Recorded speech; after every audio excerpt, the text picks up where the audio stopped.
പോകുമ്പോൾ ഒരു സാധനം കണ്ടിട്ടുണ്ട്. കാഞ്ഞിരച്ചക്ക എന്നാണ് ആള് പറഞ്ഞത്.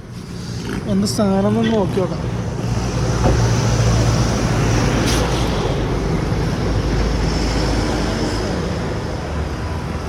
എന്തൊക്കെ പറഞ്ഞു?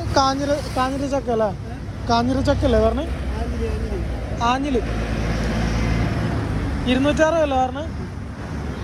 ഓക്കെ, അപ്പോൾ ഞാൻ ആ പറഞ്ഞ ലെവലേ എന്നെ നാളേക്കൊക്കെ എത്തുള്ളൂ. ആ ലെവലിലേക്കുള്ള നോക്കിയിട്ട് എടുക്കാം. 260 റുപ്യ പറഞ്ഞത് കാഞ്ഞിരച്ചക്ക. ആഞ്ഞിലി ചക്ക അല്ലേ സംഭവം? മധുരല്ലേ ഉണ്ടാവും ഉള്ളിൽ? ചക്ക പോലെ തന്നെ അല്ലേ? കുരു ഉണ്ടാവും ഇതിൽ? ഞാൻ ഈ സാധനം കുറേ കാണുന്നു, പക്ഷെ വാങ്ങാൻ പറ്റിയിട്ടില്ല. അതിന് ഇങ്ങനെ നിർത്തി. എത്രയൊക്കെ ഉണ്ടായി? നമ്മളൊരു 1.25 വാങ്ങിച്ചിട്ടുണ്ട്. സ്ഥലം പൊന്നാനി. ആ, ഞാൻ ഇവിടെ വണ്ടി ഓടുന്നു. ഞാൻ ഈ സാധനം ഇങ്ങനെ കാണലുണ്ട്, അപ്പോൾ വാങ്ങണം എന്ന് വിചാരിച്ചിട്ട്. ഊബറോടോ? അതാ വണ്ടി, കുഴപ്പമില്ല.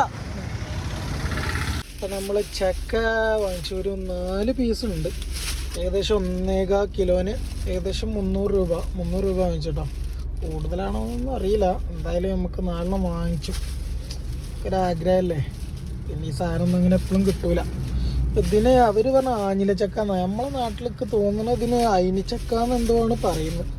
നിങ്ങളുടെ നാട്ടിൽ എന്താ പേരെന്നൊന്ന് കമൻറ്റ് ചെയ്യാം. Okay, by.